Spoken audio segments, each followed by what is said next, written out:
Mesdames, Messieurs, bienvenue à suivre la rétrospective qui clôture ce mois de mai 2025. Merci de rester toujours connecté sur Zonara Télévision. Débutons cette rétrospective par les dossiers de Joseph Kabila Kabange, ancien président de la République démocratique du Congo, qui a récemment fait une entrée remarquée à Goma, chef-lieu du Nord Kivu, dans un contexte politique et sécuritaire. Son arrivée dans cette ville sous contrôle du mouvement AFC M23 a suscité de nombreuses interrogations et spéculations. De son arrivée, Joseph Kabila Kabange a entamé une série de consultations politiques avec divers acteurs locaux, notamment les chefs religieux, des leaders communautaires et des représentants du secteur économique. Son objectif affiché est de comprendre la situation sécuritaire et sociale de la province du Nord Kivu avant de prendre une quelconque décision politique. Il a également rencontré Corneille Nangaa, coordonnateur politique du M23, ainsi que Bertrand Bisimwa, ce qui a renforcé les interrogations sur les intentions et ses alliances.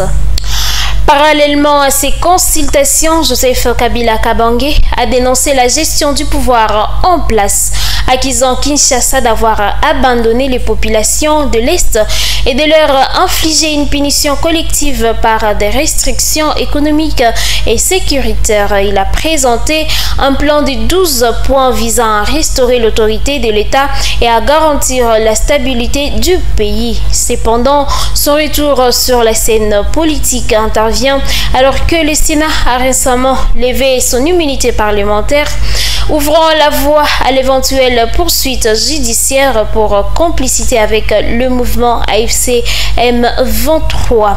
Cette situation ajoute une dimension judiciaire à son déplacement, rendant ses actions encore plus scrutées par les observateurs politiques et la population.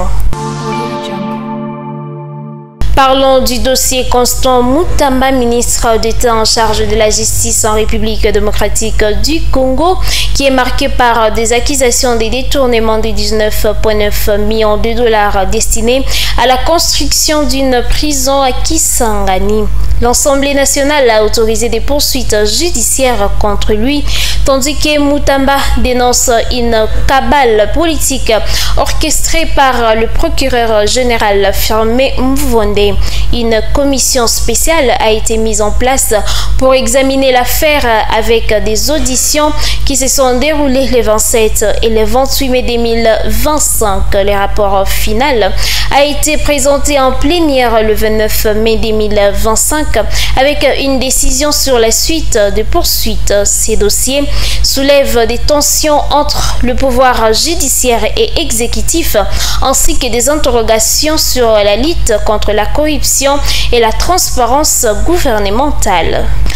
Depuis le lundi 26 mai 2025 à Kinshasa, de la mission de bons offices menée par l'Assemblée parlementaire de la francophonie dans le cadre du conflit entre la RDC et le Rwanda. Pendant 2 jours, la délégation de l'APF a rencontré plusieurs autorités congolaises, dont le président de la République démocratique du Congo, M. Antoine Félix Tshisekedi, le président des 2 chambres parlementaires, le député de l'opposition, des représentants de la société civile, la MONUSCO, les confessions religieuses ainsi que certains membres du gouvernement.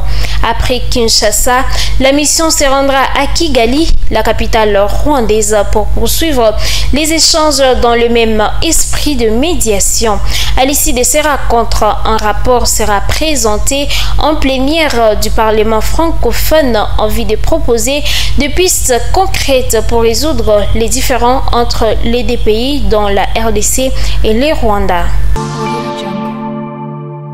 Lors de la plénière du lundi 26 mai 2025 à Lusambo, chef-lieu de la province du Sankuru, les députés provinciaux ont adopté une motion de défiance contre le gouverneur Victor Kitenge Kanyama, entraînant sa destitution. Sur le 23 votants, 19 élus ont soutenu cette mesure.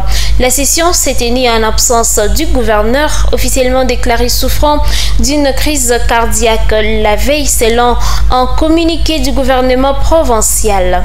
Cependant, l'Assemblée provinciale, ne sentant pas envie notifier cette situation, a interprété son absence comme un outrage institutionnel. Le vice-gouverneur Martin Issipa, visé par une motion similaire à éviter de justesse la destitution, les députés provinciaux ayant rejeté cette demande. Victor Kitenge était principalement accusé par 16 élus provinciaux d'incompétence notoire, notamment face à l'insécurité généralisée dans la région. Son adjoint Martin Issipa était quant à lui critiqué pour la confusion entre les compétences du gouvernement central et celles du pouvoir provincial.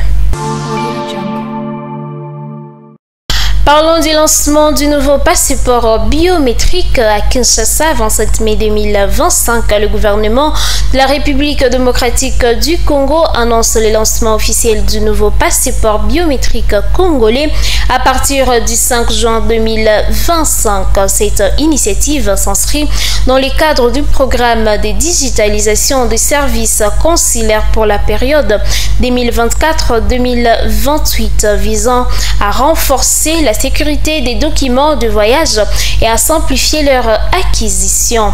Le nouveau passeport intègre des avancées technologiques, des protections contre la fraude et répond aux exigences de la norme 39794 de l'Organisation de l'aviation civile internationale. Les détenteurs de l'ancien passeport pourront continuer à l'utiliser jusqu'à sa date d'expiration avec une coexistence prévue jusqu'en 2030.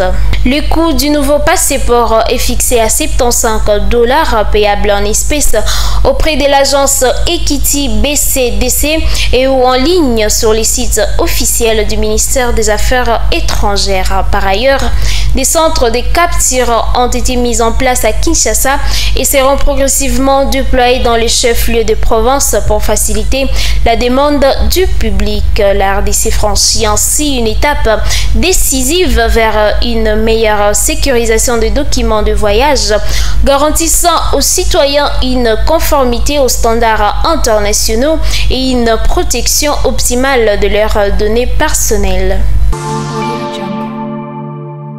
Et pour finir cette rétrospective, les commandants de la garde républicaine, le général-major Ephraim Kabi Kiriza a tenu ce mercredi à la place de la loyauté au camp militaire colonel Tchachi une causerie morale suivie d'une parade militaire aux différentes unités combattantes de la garde républicaine. Selon Tazama RDC, d'un ton ferme, le numéro 1 de la JR a particulièrement appelé ses troupes à la vigilance pour déjouer toute manipulation. Nous sommes apolitiques, a-t-il martelé. Celui qui aime la patrie ne peut jamais comploter pour la balkanisation de ces pays. Il ne peut pas être acheté par des politiciens véreux. Un mal de positionnement, a-t-il poursuivi. Le général-major Ephraim Kabi Kiriza a rappelé la devise des forces armées de la République démocratique du Congo: ne jamais trahir le Congo. Pour lui, le salaire de la trahison, c'est la mort, parce que la patrie ne pardonne jamais les traîtres. Et c'est la fin de cette production. Merci de rester toujours fidèle à la zone urbaine. Portez-vous bien.